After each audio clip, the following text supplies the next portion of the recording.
Welcome back to build season. I bought this 1986 Jeep Grand Wagoneer. It's got a seized engine. Joining me today is Steve 2.0. We're gonna see if we can break this thing free, get it running, and maybe even tow our camper with it. Just a quick walk around here. This is Jeep Grand Wagoneer, specifically the 1986 flavor. Those are vinyl wood panel graphics, and as you can see, they're mostly worn away. We found this truck about 2 hours away from us. Bought it from a really nice guy down there who had plans to turn this into a family hauler, you know, classic show cruiser kind of deal. And then life happened and things got away from it. It's AMC 360 powered, which means it's a real Jeep. AMC 360, as I said, I believe it's a TorqueFlite 727. Look at the interior on this thing. Now obviously it needs door panels, whatever, right? Leather interior, and actually halfway decent. Look at this too, sunroof. Yeah, you know I'm not going to be using that because your boy can get a sunburn from a desk lamp. Got some spare parts back here. The guy, previous owner, was working on a whole bunch of stuff. He did some fuel system work. I think there's air cleaner, obviously a bunch of vacuum hoses in here. I do see some concerning things in the back. The fan is back there. Something that looks like a Flexplate or a flywheel is back there. There's a power steering pump in there. But for the most part, this thing is relatively clean. Back in 1986, this was top of the line SUV. Oh boy, this door is a little sticky. I mean, look at this thing. Power windows, power mirrors, power seats, and this is an AC equipped truck. I already showed you guys the sunroof, which I think is pretty incredible for 1980s. I believe the Grand Wagoneer actually was one of the last cars with a carburetor. I think they ran carbureted AMC V8s on these all the way into the early 90s. I mean, look at this, alloy wheels. This is a 4x4, or this is a four-wheel drive truck. I believe it has Dana 44s front and rear. All you Jeep guys in the comments, go ahead and correct me. It's got factory roof rack with matching wood panel trim that's also falling off. Yeah, this thing was the luxury cruiser back then. Okay, so this truck sat for a number of years. We don't know how long.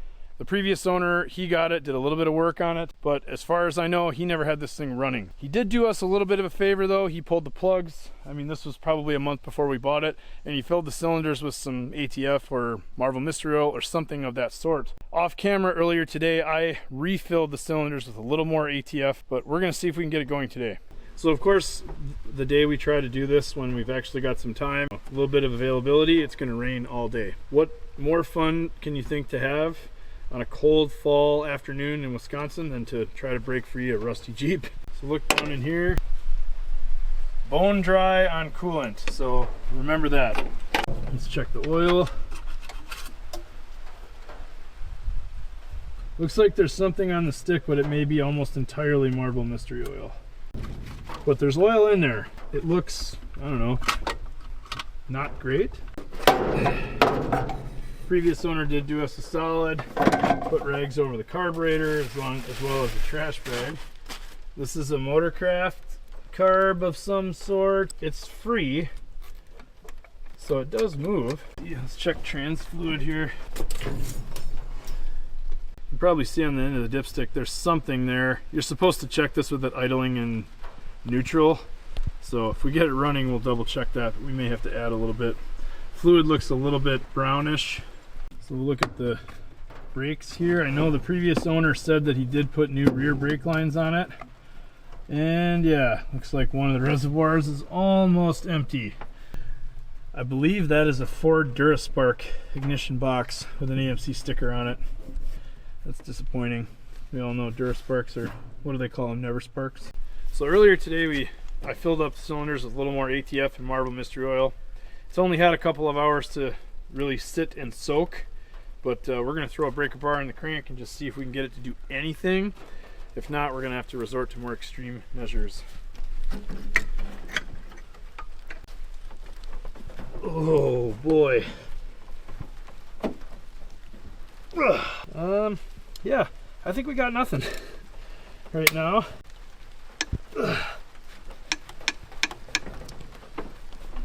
I think we're loosening the crank bolt.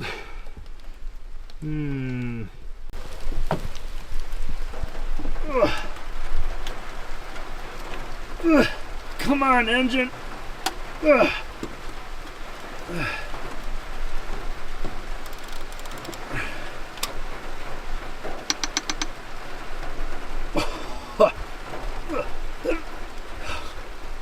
Wow.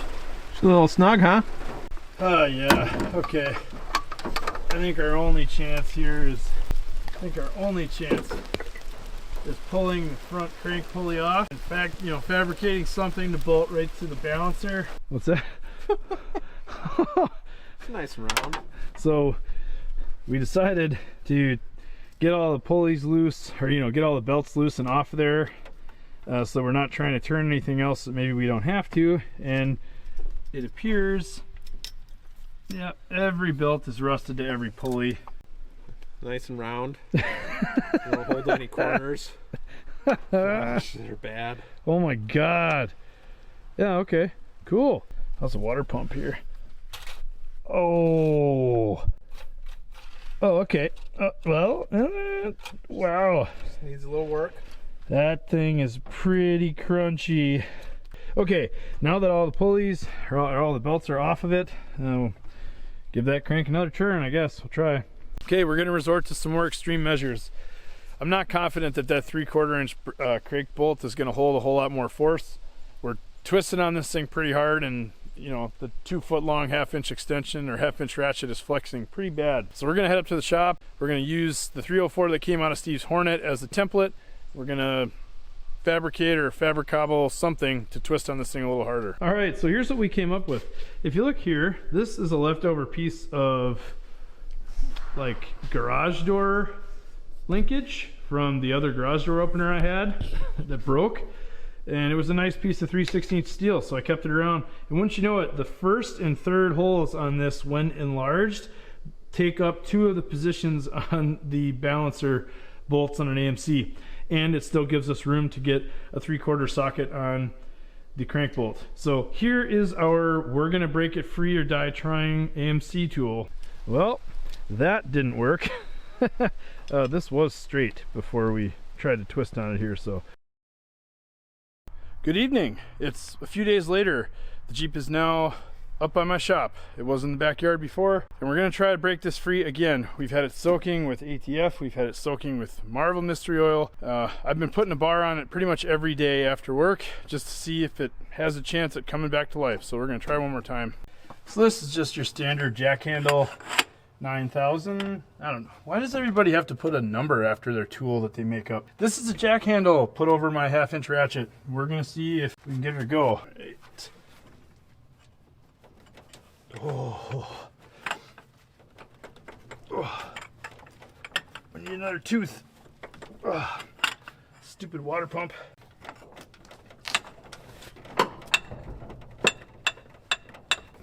Okay. Try to go the other way. Oh, hold on. Holy crap. Oh, I think it moved. Yes. Woo! You crusty little son of a gun. It is not locked up. Oh. Okay, big ratchet, yeah. You gotta be joking. This thing, you guys, I'm not kidding you. Oh my goodness, we tried everything I could think of, short of an 8-foot bar on here. Try to get this to pop free. Oh yes. Oh, she is free. I'll try to see if I can show you. Okay, see if I can do this one-handed. I cannot. I don't have a camera person, so you're just gonna have to take my word for it. I can't believe it. It actually spins. So I'm gonna try working it back and forth, see if we can't get past the sticky spot, and then maybe I'll come back when I can show you guys that this thing turns. Oh, did you see that? Ah! Yes! Evidence of life. That's what I'm talking about. Okay, I'll say it right now. I did not think that was gonna work. I thought we were going to break that crank bolt off. Going to keep working it back and forth here and add some more fluid, let it sit overnight. Then tomorrow we'll check for spark. Maybe even try the starter if we can get this thing to spin over clean. Good evening. It's a few days later, probably a couple weeks later, and it is late fall here in Wisconsin, which means that it's not even 5 p.m. and it's completely dark outside. It's also been raining and in the 50s to 60s for the last 4 days straight. Literally everywhere you walk is like stepping on a French dip sandwich. It's gross. For that reason, I want to get the Jeep in the shop so that we can keep working on it. See, look at that. In here, everything looks nice and clean and cool and peaceful, and then you look outside and it's basically as dark as night, and it's been raining 4 days. Jeep's over here. It's been parked here now for a week, and a couple of the tires, especially this back one on the driver's side, continuously go flat. So I got one of these guys, one of the little, you know, auditory assault air pressure devices. We're gonna hook that up, pump this up, and then see if we can't wiggle this thing in the shop.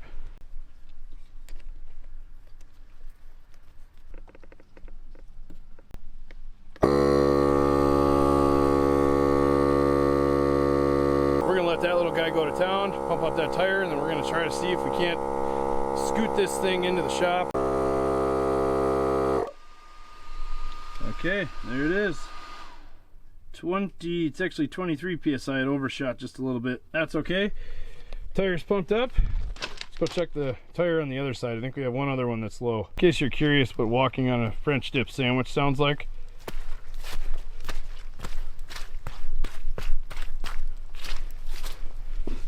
Yeah, that's everywhere. All right, we got air in all the tires. We're gonna see if I can push this thing around the corner and take advantage of the slope of my driveway. Maybe get it in front of the garage door and figure out what to do from there.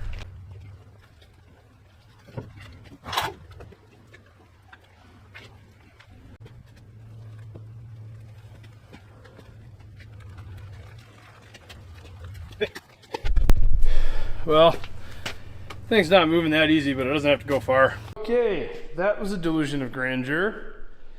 The Fundred is now parked over here. There's a massive puddle on the ground from Fundred leaking every freaking fluid known to man. You can probably see there's mud on the tire.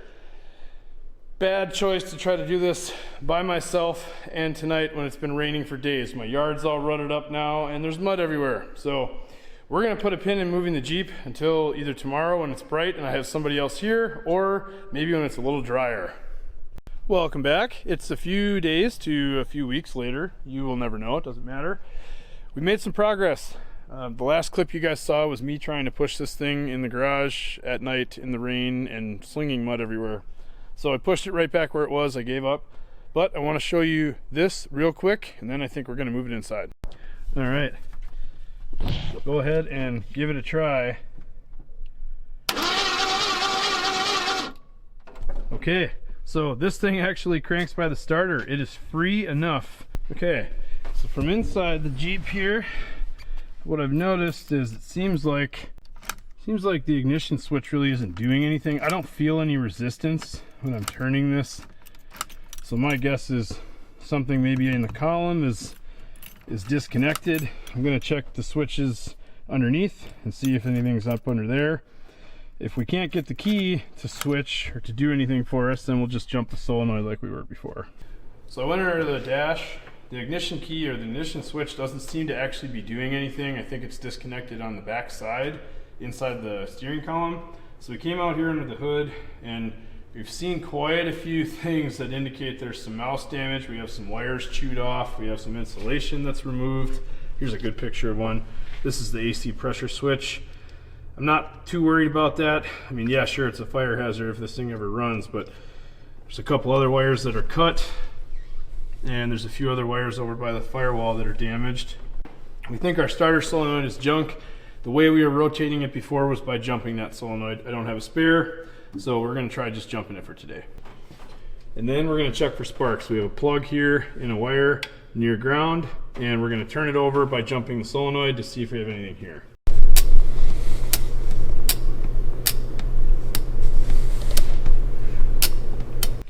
Let's make this ignition system as dangerous as possible. All right.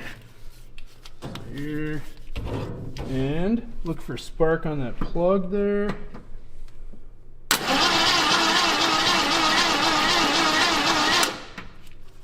I don't think I saw anything, did you? None for me. Nada. Okay, awesome. Okay, it's been a bit. We made one repair already. The starter solenoid is new, and I finally purchased one of these fancy dancy remote start switches after working on cars for years. And now we have crank. Still don't have spark, but we have a plan. So under the hood, there's a lot of wiring that's pretty bad. Things have been chewed, things have been cut. We're not sure if this thing is ever gonna spark. You know what, we should try it from the key. Right here. Hang on. All right, go ahead. Nothing at all. Okay, so the ignition switch is confirmed to be junk. We will be starting it with the new switch we just bought. So if the ignition switch isn't working, that means we're likely not getting power to our DuraSpark box. I've heard the DuraSpark boxes are not durable and they often don't spark. So what we're gonna do instead is, believe it or not, we have a points distributor that came out of your 360, right? 304. Or I'm sorry, it came out of the 304 that we took out of his AMC, and it will fit this engine. They are exactly the same. We also have a points coil. So I think what we're gonna do is pull out this electronic ignition distributor here in the DuraSpark box and completely abandon it, install the points distributor, wire it up, and see if we can't get some spark. Ooh, brother, ooh. Yeah, look at this. Look at the condition of these connectors. Ew. This is like, was this on the Titanic? Where did this come from? Oh my gosh. This is the old distributor, about ready to pull it out. Just gotta disconnect this goo here. Seriously, like, look at this. Look at what I'm talking about. This thing is literally crumbling to pieces. I don't think the DuraSpark would have ever worked like this. Freaking distributor comes right out. Well, it should. Just comes. Oh, wait. It's stuck. Stuck on this clip. There we go. Haha. Nope. Now you're stuck on the Fail again. power steering. There we go. Oh, look at all the, ew. Oh, look at that. Oh, brother. Oh, gross. Man, we need to get the vacuum. Okay, it's been a bit. We have our points distributor installed, our points coil. I don't know if that one would work, so we're using this one instead. There's our custom wiring back to a 12-volt source. Let's see. Switch for the starters right here. So essentially how this is going to work is we'll hit 12 volts right from the battery to the coil, and then we're going to hit the remote start here. And up here on top of the AC compressor, we have another plug hooked up to the number 1 wire right next to ground. We're going to check for spark.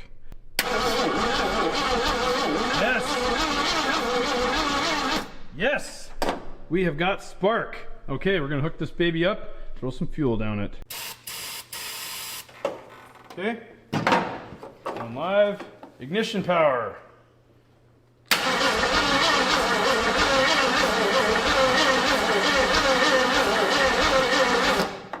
Okay, whole lot of nothing.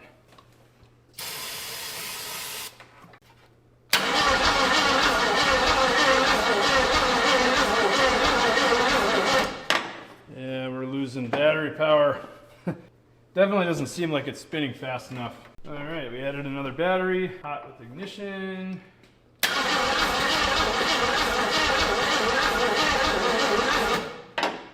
We have spark, we just checked. All right, it's been a few minutes. We found out our battery's a turd, so we put my turdly battery charger on that. And then the other thing we did is we swapped out the plug wires. So these plug wires that we got with the Jeep, they have a straight boot, and the plug wires that we had with the points distributor and cap were an angled boot. When we were putting them on, it didn't seem like the connector was really seating all the way down on the plug. Okay, here we go, going live. Hey! Yes! Holy shit! She fired! Hell yeah, here we go. Woo!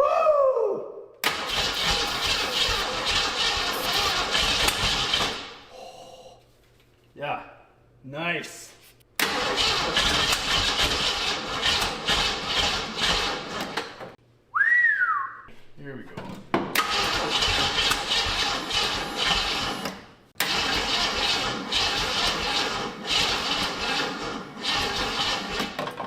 Dang it! Lost all of our voltage. Okay, we're back after pizza and a liquid death. We've let the battery charge now for an hour or so. I'm hoping we have a little bit more voltage to spin this thing a little faster.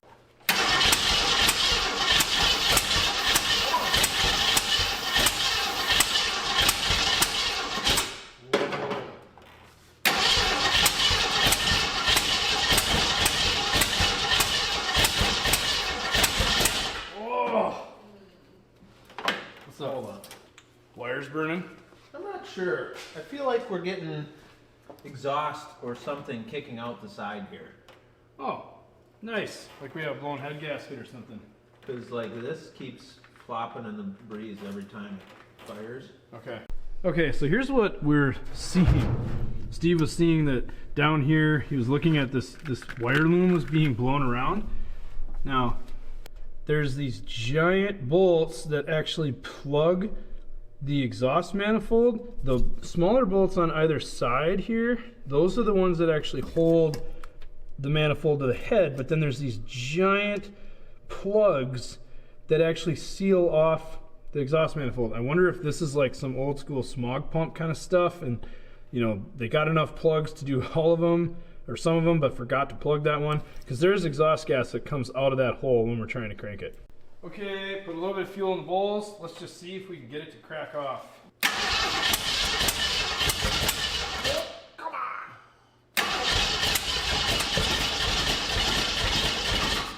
Oh, it's right there.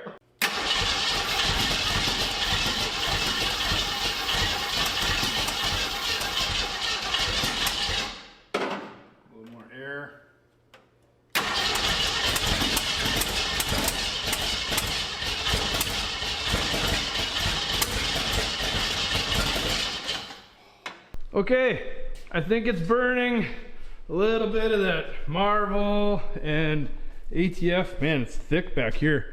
Holy crap.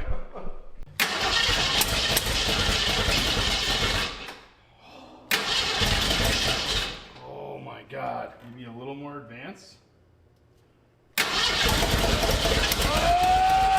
Oh! Yes! Oh my God, it runs! Yes!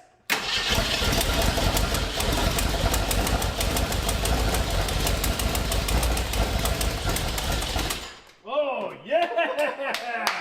All right. Oh man, it needs more fuel. You guys, I can't believe I did that. Camera was on. This thing fired up and was like almost idling, and I pushed the button again and turned it off. Here we go.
Holy crap. Good evening. It's the next day. Yesterday we had huge success getting this thing to finally run. Today I'm going to work on getting it a little bit closer. While we were trying to break this thing free, we removed a couple of things. So the fan was already off the water pump, but we pulled the pulley off. We also pulled the crank pulley off way down there in the darkness that you can't see. I got a new set of belts right over here. I'm going to put on the crank pulley and the water pump pulley. And then I think I'm going to roll the truck forward and do an oil change. I know the crankcase is full of Marvel and ATF and a bunch of other crap. It's not really as thick as it needs to be, so I want to drop that before we run it too much longer. Put some fresh oil in there with some zinc. I'm going to try to save whatever is left of that cam.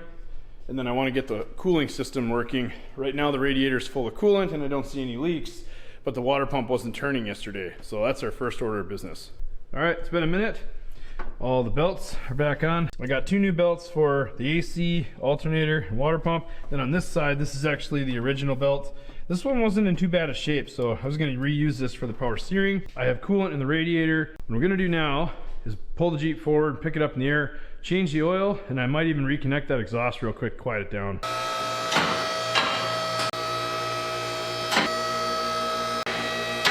Always fun to take the first look under a rig once you have it up in the air. I'll say, I mean, it looks pretty normal to me, right? Leaking power steering box, no problem. Used to that, fun drid. A lot of this fluid that's probably all over the bottom is from when I was filling the cylinders, the whole bunch of stuff. I doubt that that front pinion is actually leaking. It's probably still ATF, and probably the same thing with the transmission back there. Okay, let's see what sort of special goo comes out of this thing. I know I filled it with a whole bunch of stuff. Oh yeah, it's definitely thin. It's definitely got a whole bunch of Marvel Mystery Oil in there, but it at least had some oil. I noticed that the exhaust actually had been cut right here, right after the Y pipe coming off the engine. So I grabbed one of those 2.5-inch stainless steel band clamps and just really quick clamped the exhaust back on. Now I know this muffler is screwed, so it's not going to do a whole lot. Looks like it was smashed or it had a couple bad backfires, but I think it'll be quieter than it was. One other thing I noticed when I was under the truck that I forgot to fix was the rear drive shaft was disconnected, and I'm assuming that this was disconnected because of some previous fuel tank skid plate repair the previous owner did.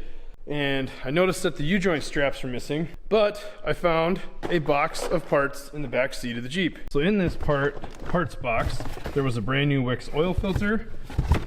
And if you look here, right inside one of these hub covers, there are our U-joint straps and bolts. So the guy that worked on this previously did some really nice work, and he has a bunch of parts in here. There's a carb rebuild kit. There's a new gasket for the air cleaner, and a bunch of other little miscellaneous parts here and there. So I'm gonna crawl back under the Jeep and hook up the rear drive shaft, and maybe we can even test the transmission. Well, there you go. Rear drive shaft is installed, and look at all these weird nut shells. Man, there must have been some sort of squirrel's nest or something packed up in that muffler maybe. I'm not sure. Anyway, rear drive shaft. 5 quarts of fresh oil in here, radiator's filled with coolant, rear drive shaft is connected, and the exhaust is hooked back up. Okay.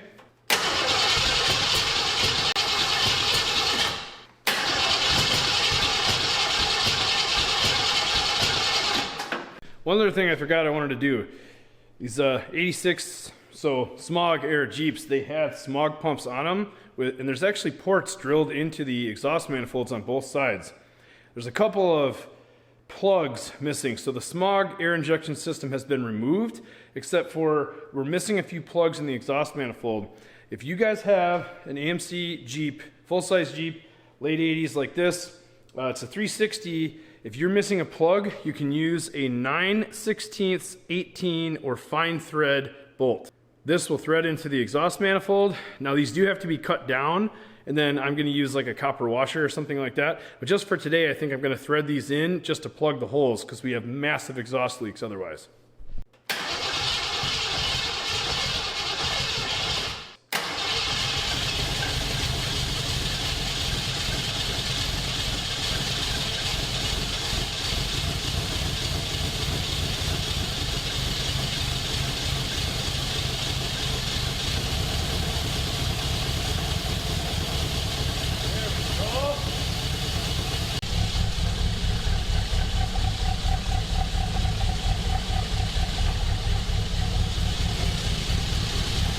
I think we have a bad alternator bearing.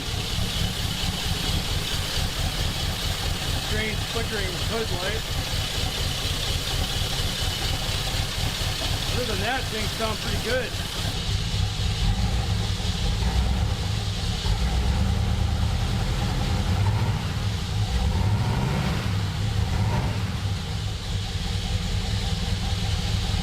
Okay, I'm gonna check the transmission, put it in drive.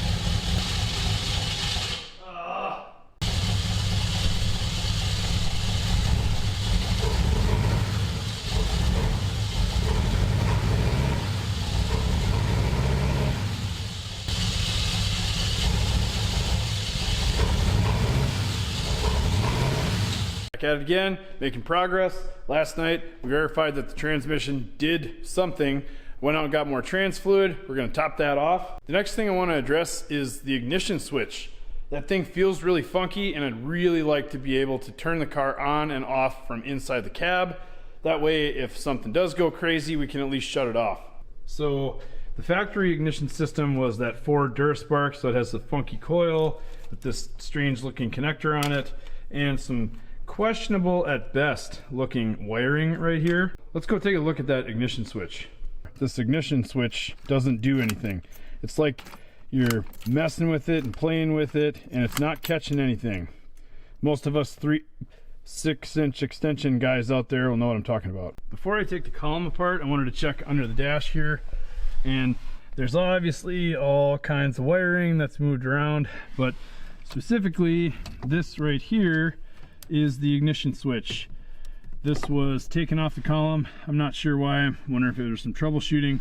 There is a little bit of evidence of a melted wire, or a wire that got hot, but right there in the center, that is actually where the rod goes through, and that rod connects back up to the lock cylinder up here. It's going to be impossible for you guys to see that up there, but the rod is up on top of the steering column, so I'm going to try just simply putting that ignition switch back on the rod, connecting everything up, and let's see if it works. All right, after a little bit of screwing around there, you can see the ignition switch is now back on the column.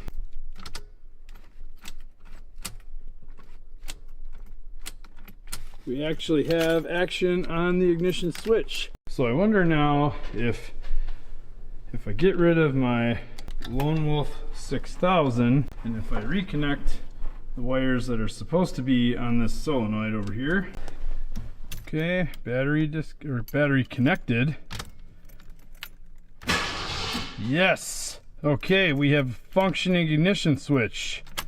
Well, the engine now cranks from the key. That's very good. The next thing I want to tackle is our ignition system. So this beauty right here is just a coil that I got from Steve 2.0, and we had just hot wired it to the battery yesterday and the day before just to see if we could get the thing to run, and it worked. But anyway, most of the time these points ignition systems have some sort of voltage drop, whether it's a resistor wire or something else. So what I want to do, at least in the meantime, in the short term here, is I want to wire the 12 volts to the coil off of a keyed source. So I'm going to flip the key on and see if we have 12 volts here at the positive side of the Ford Duraspark coil. Okay, let's see if we have 12 volts on that terminal. We have 11.6, 11.5. See, so here, this is a spliced on wire. I don't know, this is some sort of extra connection, not sure what this is. We have 11.6 on that. I wonder if that'll be enough to fire it off. We can tap into that, we'll try it. Okay, a little hit of brake clean, see if it sparks off.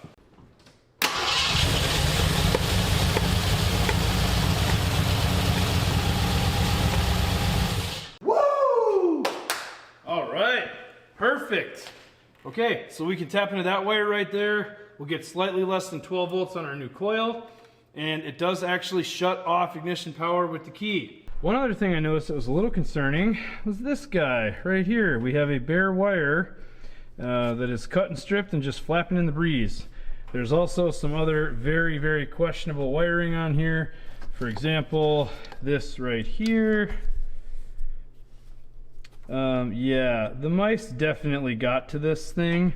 I don't know if you can see back there along the firewall right in here. Yeah, those are tubes that are supposed to go to something with the cruise control or whatever, and those are eaten all the way down to the nub. So I'm gonna guess that cruise control is not gonna work.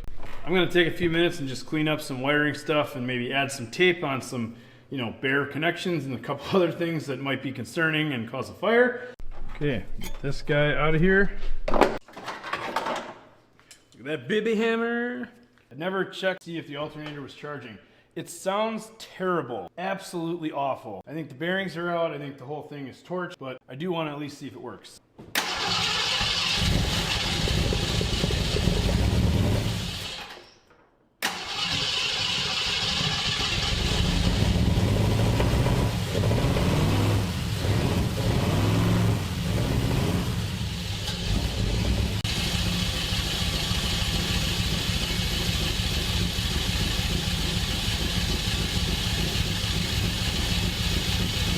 Not charging, 12.6, should be up over 13.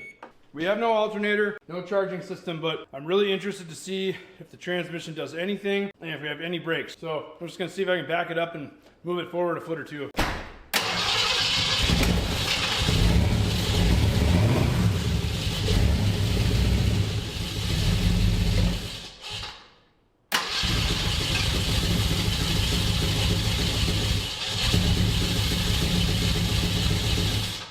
I think our starter might be sticking. I don't know if you guys can hear that. I can't tell if it's the alternator pulley or the starter. I'm gonna tap on the starter a little bit, see if I can get it unstuck.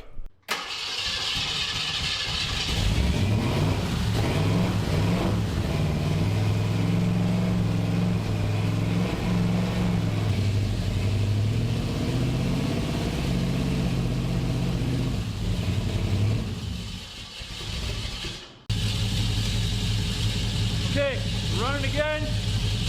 Got a little bit more fuel, more trans fluid. Let's try that transmission.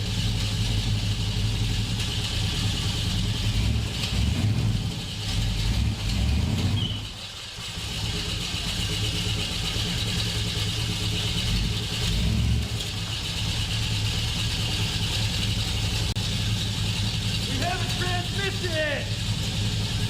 Okay, here we are. First try to drive out of the garage. Goes into reverse. Look at this. Oh. Oh, okay.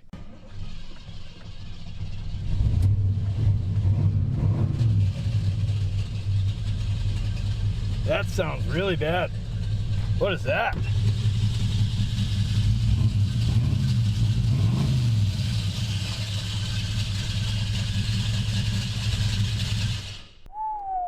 Uh-oh. I think our starter is still stuck. I'm gonna check that quick. Okay, here we are again, and just disregard the screaming cat noise. We've got something with a bad bearing. It's probably the alternator. I just want to drive this thing out of the garage and back in. And look, it's doing it.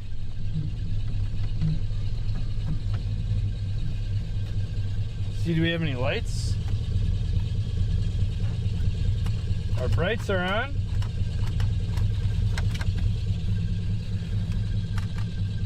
And no interior lights. Oh, I do have headlights. Oh, and we have drive.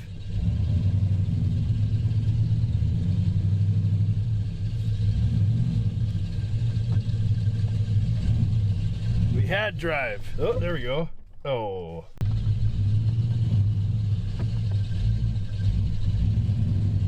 Oh, look at this. We're driving, baby. Oh, I have nothing but marker lights, I think. I can barely see. You guys can't see anything. You guys probably can't even see what's in front of me here. I do have a sneaking suspicion that maybe the starter is stuck to the flywheel. I don't know. It's either that or maybe the alternator. I promise I won't drive it much more than this.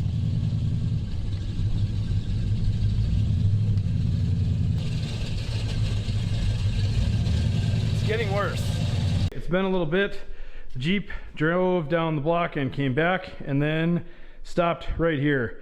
I'm unsure if it's overheating. It will not turn over fast enough. But I'm also rather suspect of this starter. The starter itself does not look very good. And you can probably hear the bearings in this thing sound very bad.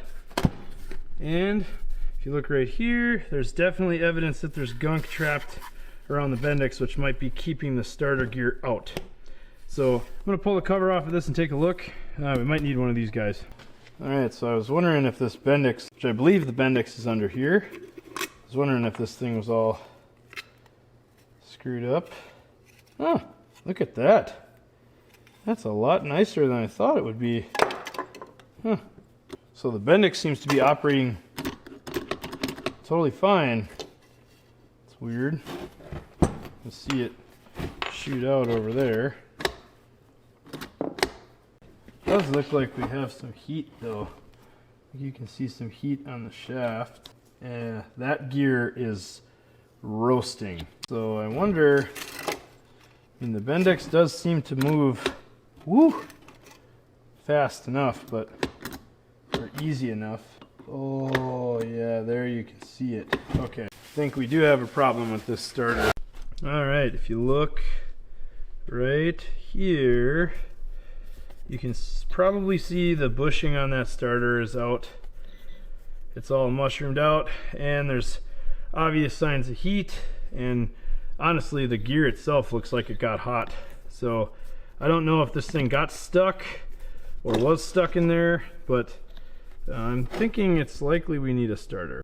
So I raided my parts shelf, and wouldn't you know it, we have this starter off the 360 that went into Steve's Hornet a couple winters ago. They look almost identical. This one sounds a lot better. It does have a broken ear, but that's just the through bolt side.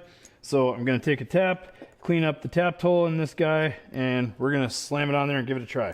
Okay, new used starter is in. Hook the battery up and try it. I might pull the radiator cap too to bleed the system a little bit more. Let's give it a try. All right, she might be seized now. Again. Okay, now before everybody gets all wound up and bent out of shape that they think I blew up another engine, remember the 100 still runs, okay? This is interesting. I got the bar on the crank, or breaker bar on the crank now. I'm gonna bring you close. Tell me if you can hear this. Transmission's in neutral right now.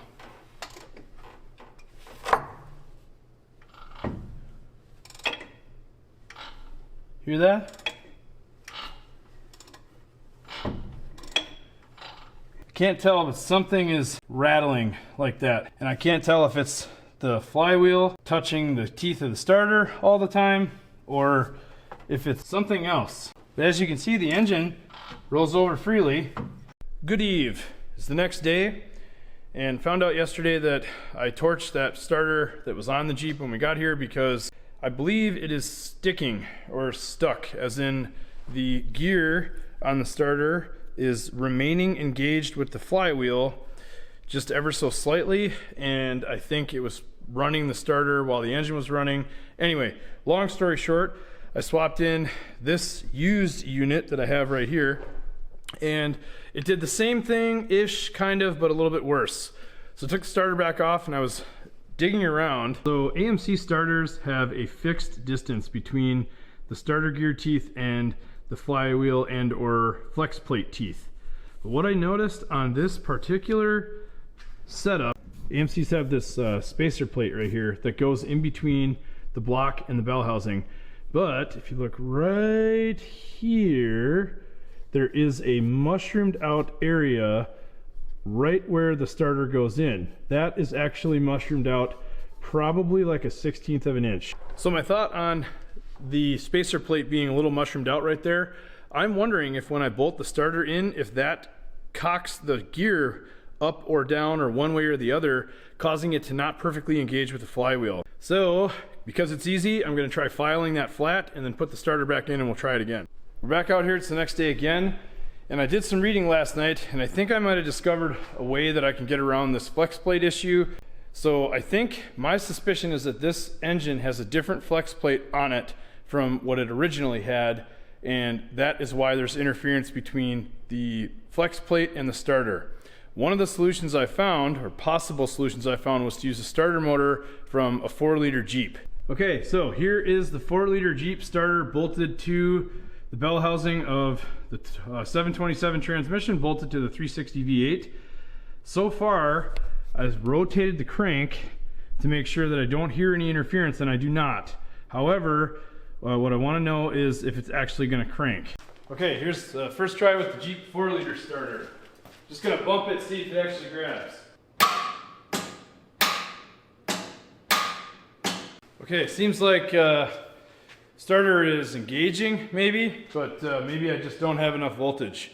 Either that or I've got it wired wrong, so we're looking at that too. Take two, I forgot to jumper the solenoid. The 4-liter Jeep starter has a separate terminal for the solenoid or the start wire, and because this Jeep is set up with the starter solenoid up on the fender, I had to jump that out. So now we should have solenoid kicking out and cranking. Look at that. Okay, we'll lower it down and get it fired up. So just to kind of explain this a little bit better, here's the problem that I was having. The flex plate that is on the Jeep, the ring gear, if you look at this, there's a good visual. The flex plate on the Jeep pushes the ring gear too far towards the starter. So even with the starter disengaged, the gear on the flex plate and the starter gear were engaged by 3/8 of an inch. Now this is because I believe this Jeep has the wrong flex plate in it for the torque converter and the transmission that's in there, but whoever put this together used the flex plate that was on the engine and or used the wrong one from a different transmission or something. Regardless, what I did and what the Jeep starter does is it takes the starter gear and it moves it much closer to the mounting face. So now, relative to the flex plate, the starter gear can actually retract and get all the way out of the way like that. So, we're ditching the Ford starter right here. We're going to the Jeep 4-liter starter, which is already a high torque gear reduction mini starter. Anyway, I gotta put the fan back on and we'll finally get this thing run in, maybe take it for a drive.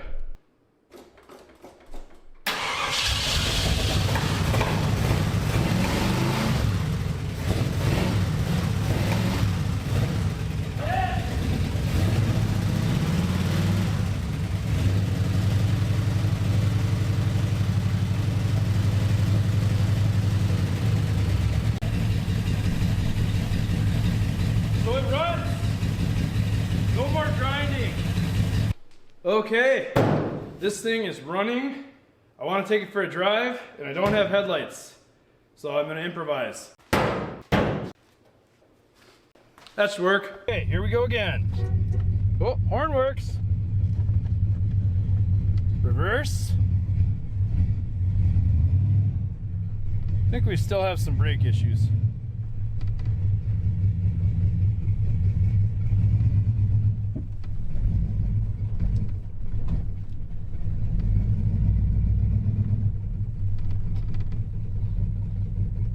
Okay, well I guess I do have headlights. It's showing that the brights are on. I'm not sure what that's about, but okay, we're gonna take it for a drive. Here we go. Into drive.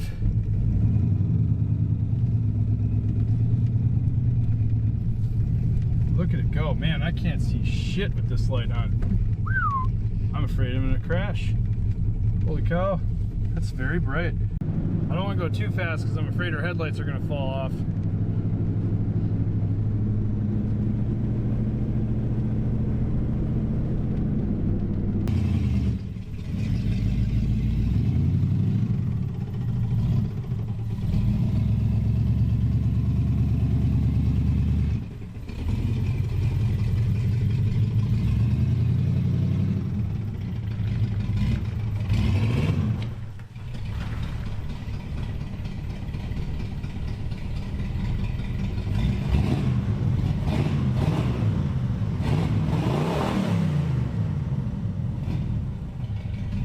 Back out here again. Sam's here. We're gonna do a little bit more work on the Jeep. It's not charging. We have an alternator, but we're gonna test this one first.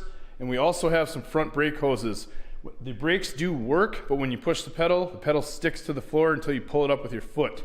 So to me, that's saying swollen front brake hoses. Okay, so we didn't want to take the alternator out if it wasn't working. So what we did is we checked for 12 volts on the wire coming off of the solenoid that goes down to the alternator for its output, and there's 12 volts there. We also checked on this wire here, 12 volts that goes down to the connector right there, the connector on the alternator that's supposed to excite the field windings. So we have 12 volts on everything, but yet when this thing is running, we do not have charging voltage on the battery. So unfortunately, I think the alternator is in fact junk. This is an internally regulated alternator, so there is no external regulator to check. We need to get this out of here. Unfortunately, this bolt right here goes through the alternator and through a very long spacer and bolts into the block. The steel spacer that this bolt is running through is rusted to the bolt. Therefore, trying to twist this thing out of there is next to impossible. So we're currently in the process of liquid wrench, a little hammer action, and progressively larger ratchets until we either break this or get it out. After about 20 minutes of soaking everything in liquid wrench and wiggling all these bolts out of here, finally got all these ridiculously long bolts out of this bracketry, except for this one here. I still think it's seized to this spacer, so might just leave that one for now. Anyway, next thing we're after, pull this wire off and pull this connector off, then we can finally put our new alternator on. Okay, here we are running with the new alternator, and look, 13.3 volts at idle. This sucker's charging. Hell yeah! So we wanted to check out these brakes and spin that once. Yeah, sounds pretty bad. Have a look under here. Look at all the mud that's packed between the backing plate and the rotor. I have a feeling this thing sat down in the mud for a while. Here's what we're after. We're gonna replace these guys right here. They don't look great, and that's my guess as to why when you push on the pedal, it'll squeeze the brakes, but then it struggles to release them because the fluid is moving back just under the return spring pressure of the caliper. It's not really even a spring, it's just a seal. We're gonna replace these with another different kind of line, or it's close, off of a newer Jeep. Hopefully it works, and hopefully we get a little bit better brake action in the front. Okay, we've tried the right way to take these brake lines off, so now we're gonna do it the not right way.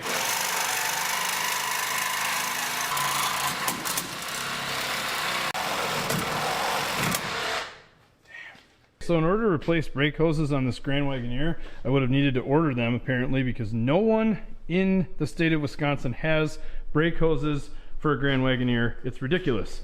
I talked to one of my Jeep friends and they suggested using a brake hose from an XJ Jeep. So the XJ Jeep was like the unibody Jeep Cherokees that everyone loves to hate.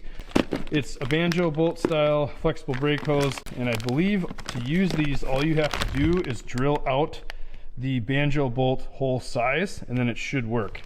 So there's the part number for the front right brake hose.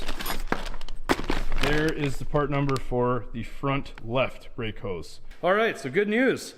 So this is the Jeep Grand Wagoneer banjo fitting, and this is the banjo fitting on the Jeep XJ. So if you look at the two, there is this banjo fitting is just slightly undersized. The banjo bolt kind of starts to fit in there, so all we have to do is open this banjo fitting up just a little bit with a drill. This bolt will drop right through, 2 new crush washers, and we are back in business. So this is kind of a sweet hack for those of you out there that might be working on a Grand Wagoneer and suffering from the fact that no parts house anywhere has stuff for these, but you can adapt XJ stuff. Turns out XJ Jeeps are useful for something. Okay, new brake hoses are in. Now, if you're gonna do this, right now we just have the brake hose zip tied to the bracket that held the old one. I plan on fixing that in the future, but just for today to make sure that our brakes are working properly, we're gonna leave this as it is, and I don't care what you think. It's my Jeep, not yours. Anyway, we also checked the rear diff, we checked the front diff. We did add a little bit of fluid to the rear diff. So at this point, we're gonna lower Jeep down, bleed the front brakes, and then take this thing for a ride. Inside the Jeep now, we're gonna try this thing out with freshly refurbished. We fixed the brakes. Man, this thing runs good. Okay, oh, all right. Still have some adjusting to do on the brakes, I think.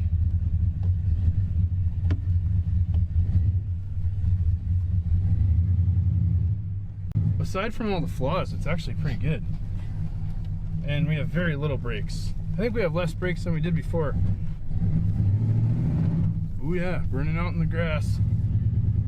Turn the lights on even though they don't do much. And are we in drive? There we go. The transmission is still, it kind of halfway decides that it wants to shift most of the time. And it's also cool, we have no interior lights. And look at this, you guys can't tell on camera, you can actually see me but just a little bit. It's only like, what, 4 o'clock or something? Yeah. Not even.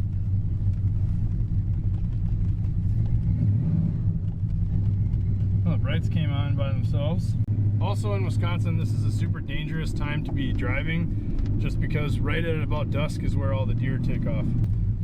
Oh, the brakes are feeling better. They're healing on their own.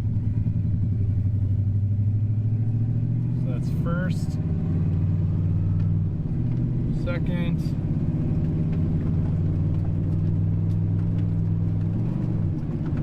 a little slip when it goes to third, but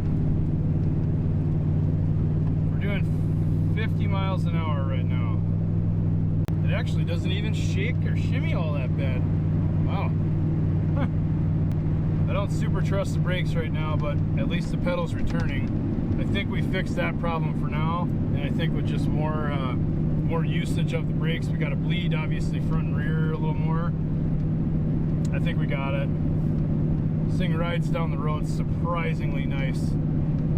Not even smoking. Not that you could see it, but deer. Ooh, hey, the brakes are much better all of a sudden. Self-healing. We fixed it. All right, check this out. Brake test, ready? All right, don't oversell it, okay? Come on, it's not like we stopped that fast. I wouldn't call that the ability to stop in an emergency. I would call that the ability to stop in a mild panic. I don't think the transmission knows what it wants to do. I don't think the kickdown works.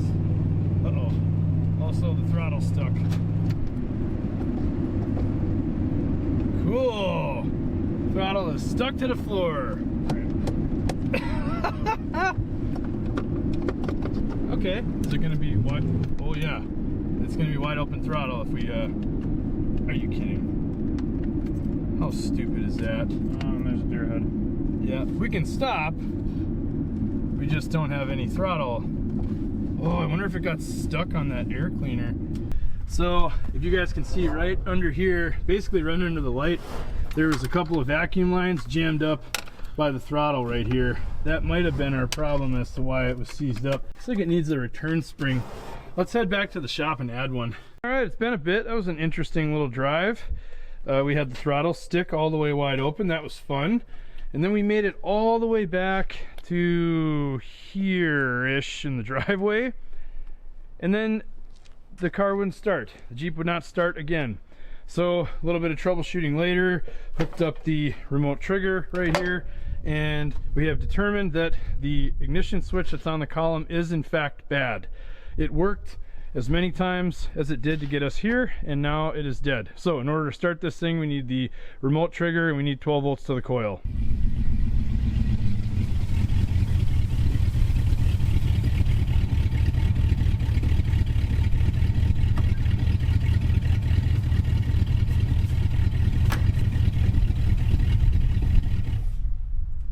There you have it. From seized to running and driving, it still needs a ton of repair, which we plan on doing in the next episode. We're going to tackle brakes, ignition system, interior, a deep clean, removing all of the mouse damage, the ultimate goal being to tow our U-Haul camper for a weekend of camping. To all of my subscribers, both existing and new, those of you that have come from Junkyard Digs, thank you so much. The support means a lot to me, and there's a whole lot more awesome content coming. Please continue to like, comment, share, and subscribe if you like what you're seeing.